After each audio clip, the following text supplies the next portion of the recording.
ফিলিস্তিনপন্থী সংগঠনের প্রতি সমর্থন, লন্ডনে গ্রেফতার 20 জন।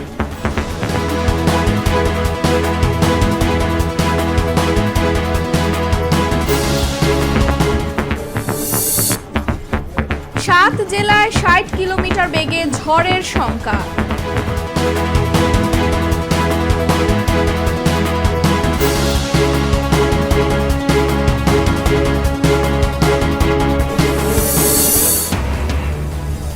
আগামী ত্রয়োদশ জাতীয় সংসদ নির্বাচন নিয়ে রাজনৈতিক দলগুলোর মধ্যে দেখা দিয়েছে অনৈক্য।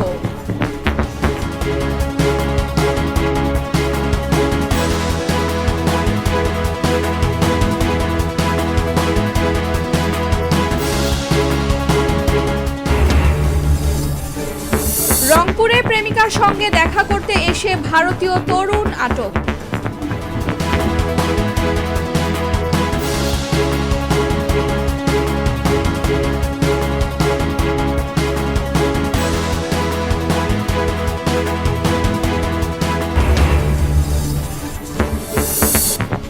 এবং রেস্ট হাউসে নারীসহ ওসি আটক করে চাঁদা দাবি ছাত্রদল নেতার।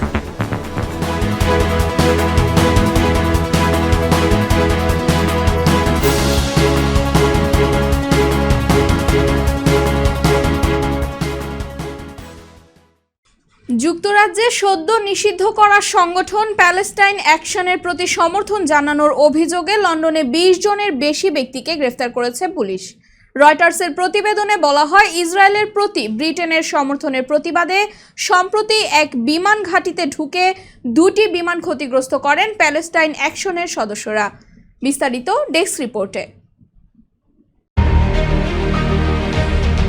যুক্তরাজ্যে সদ্য নিষিদ্ধ করা সংগঠন প্যালেস্টাইন অ্যাকশনের প্রতি সমর্থন জানানোর অভিযোগে লন্ডনে 20 জনের বেশি ব্যক্তিকে গ্রেফতার করেছে পুলিশ। রয়টার্সের প্রতিবেদনে বলা হয়, ইসরায়েলের প্রতি ব্রিটেনের সমর্থনের প্রতিবাদে সম্প্রতি এক বিমান ঘাঁটিতে ঢুকে 2টি বিমান ক্ষতিগ্রস্ত করেন প্যালেস্টাইন অ্যাকশনের সদস্যরা।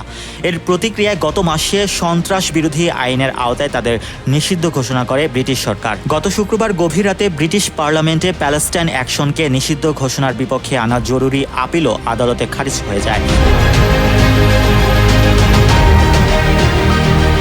এরপর মধ্যরাত থেকে সংগঠনটির ওপর এই নিষেধাজ্ঞা কার্যকর করা হয়। প্ল্যাকার্ডে লেখা ছিল, আমি গণহত্যার বিরোধিতা করি, আমি প্যালেস্টাইন অ্যাকশনের পক্ষে। পার্লামেন্ট স্কয়ারে ভারতের স্বাধীনতা আন্দোলনের নেতা মহাত্মা গান্ধীর ভাস্কর্যের পাশ থেকে কয়েকজন সমর্থককে হাতকড়া পরিয়ে নিয়ে যাচ্ছে পুলিশ। সমর্থকেরা উচ্চস্বরে প্যালেস্টাইন অ্যাকশনের প্রতি সমর্থন জানাচ্ছিলেন। Mohammad Rasel, news 21 international desk. দেশের 7টি জেলায় ঝড়ো হাওয়ার পাশাপাশি ভারী বর্ষণের আশঙ্কা করছে আবহাওয়া অধিদপ্তর।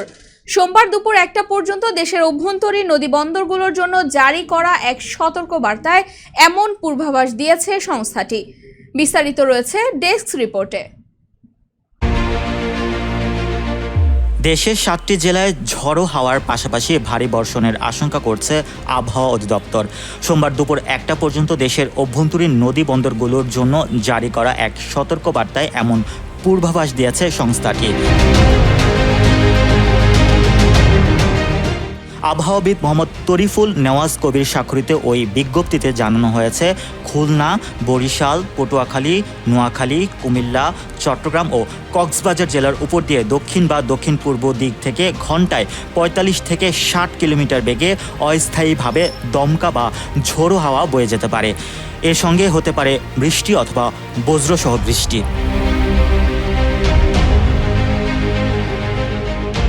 এই ধরনের আবহাওয়ার কারণে উল্লেখিত জেলার নদীবন্দরগুলোকে 1 নম্বর সতর্ক সংকেত দেখাতে বলা হয়েছে। এই সংকেত সাধারণত হালকা থেকে মাঝারি ঝোড়ো অবস্থার ইঙ্গিত দেয়, যা নৌযান চলাচলে ঝুঁকি তৈরি করতে পারে। Mohammad Rasel, news 21 news desk.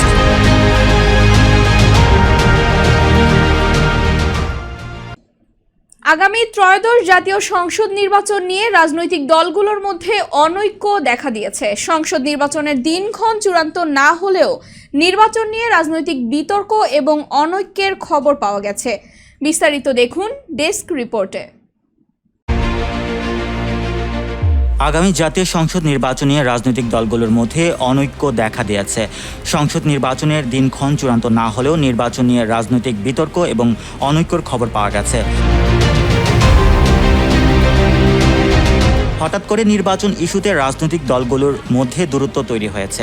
নির্বাচনের আগে একটির পর একটি ইস্যুকে সামনে আনা হচ্ছে। আগামী ফেব্রুয়ারি এপ্রিলের মধ্যে নির্বাচন হবে কিনা সে বিষয়ে স্পষ্ট কোনো ধারণা পাওয়া যাচ্ছে না, বরং রাজনীতির মাঠ পরস্পর বিরোধী বক্তব্যে সরগরম রাখা হচ্ছে। কুড়িগ্রাম ও বগুড়ায় এনসিপির পদযাত্রায় দলটির আহ্বায়ক নাহিদ ইসলাম বলেছেন, আওয়ামী লীগের বিচার, প্রয়োজনীয় সংস্কার এবং তারপর নির্বাচনের আয়োজন করতে হবে। জাতীয় নির্বাচনের আগে গণপরিষদের নির্বাচনের মধ্য দিয়ে নতুন সংবিধান প্রণয়নের দাবিও তুলেছেন নাহিদ ইসলাম। তিনি বলেছেন, বিচার দৃশ্যমান করার পাশাপাশি এনসিপির জুলাই ঘোষণাপত্রে শহীদদের মর্যাদা ও অবদানের কথা থাকবে, জুলাই সনদে সংস্কারের কথা থাকবে এবং নতুন সংবিধানে অভ্যুত্থানের স্বীকৃতি নিশ্চিত করার পরই পরবর্তী নির্বাচন হবে। Mohammad Rasel, news 21, news desk. অনলাইনে গড়ে ওঠা সম্পর্কের টানে সীমান্ত পেরিয়ে বাংলাদেশে এসে প্রেমিকার সঙ্গে দেখা করতে গিয়ে রংপুরে ধরা পড়েছেন এক ভারতীয় নাগরিক। সন্দেহজনকভাবে ঘোরাঘুরির সময় স্থানীয়দের হাতে আটক হওয়ার পর সেনাবাহিনী তাকে হেফাজতে নেয় এবং পরে পুলিশে সোপর্দ করে। বিস্তারিত ডেস্ক রিপোর্টে। অনলাইনে গড়ে ওঠা সম্পর্কের টানে সীমান্ত পেরিয়ে বাংলাদেশে এসে প্রেমিকার সঙ্গে দেখা করতে গিয়ে রংপুরে ধরা পড়েছেন এক ভারতীয় নাগরিক। সন্দেহজনকভাবে ঘোরাঘুরির সময় স্থানীয়দের হাতে আটক হওয়ার পর সেনাবাহিনী তাকে হেফাজতে নেয় এবং পরে পুলিশে সোপর্দ করে। আটক ভারতীয় তরুণের নাম সোহেল আলী। তিনি ভারতের পশ্চিমবঙ্গ রাজ্যের মুর্শিদাবাদ জেলার রানীনগর থানার কলবলিতলা এলাকার বাসিন্দা।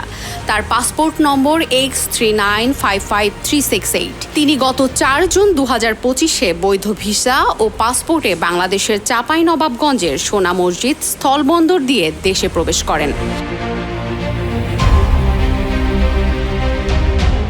এবং রাজশাহীর পবা উপজেলার ডাঙ্গিপাড়া এলাকার মামাতো ভাই মোহাম্মদ রফিকের বাড়িতে অবস্থান করেছিলেন। বর্তমানে বিষয়টি তদন্তাধীন রয়েছে এবং সোহেল আলীর ভিসা শর্তভঙ্গ হয়েছে কিনা তা যাচাই করা হচ্ছে। হাড়াগাছা থানার ভারপ্রাপ্ত কর্মকর্তা জানান, ঘটনার সময় আইন শৃঙ্খলা পরিস্থিতি স্বাভাবিক ছিল। প্রাথমিক জিজ্ঞাসাবাদ শেষে পরবর্তী আইনানুগ ব্যবস্থা নেওয়া হবে। সুপ্রীতি প্রিয়া, নিউজ 21, নিউজ ডেস্ক।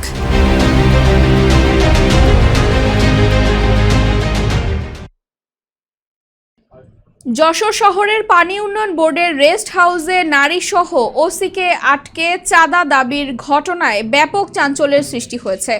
ঘটনার সিসিটিভি ফুটেজ সামাজিক যোগাযোগ মাধ্যমে ছড়িয়ে পড়লে বিষয়টি আরও আলোচিত হয়ে ওঠে। বিস্তারিত দেখুন ডেস্ক রিপোর্টে। যশোর শহরের পানি উন্নয়ন বোর্ডের রেস্ট হাউসে নারীসহ ওসিকে আটকে চাঁদা দাবির ঘটনায় ব্যাপক চাঞ্চল্যকর সৃষ্টি হয়েছে। ঘটনার সিসিটিভি ফুটেজ সামাজিক যোগাযোগ মাধ্যমে ছড়িয়ে পড়লে বিষয়টি আরও আলোচিত হয়ে ওঠে।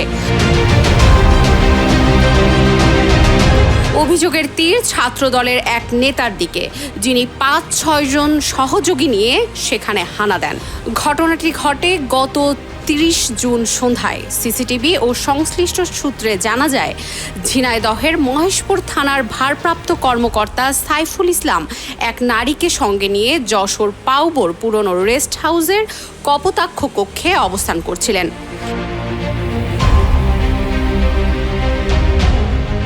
যশোর পাউবোর নির্বাহী প্রকৌশলী পলাশ কুমার ব্যানার্জি জানান, ঝিনাইদহ পানি উন্নয়ন বোর্ডের অনুরোধে ওসিকে রেস্ট হাউসের কক্ষ বরাদ্দ দেওয়া হয়েছিল। তবে সেখানে অনাকাঙ্ক্ষিত ঘটনা ঘটে, যা এখনও তদন্তাধীন।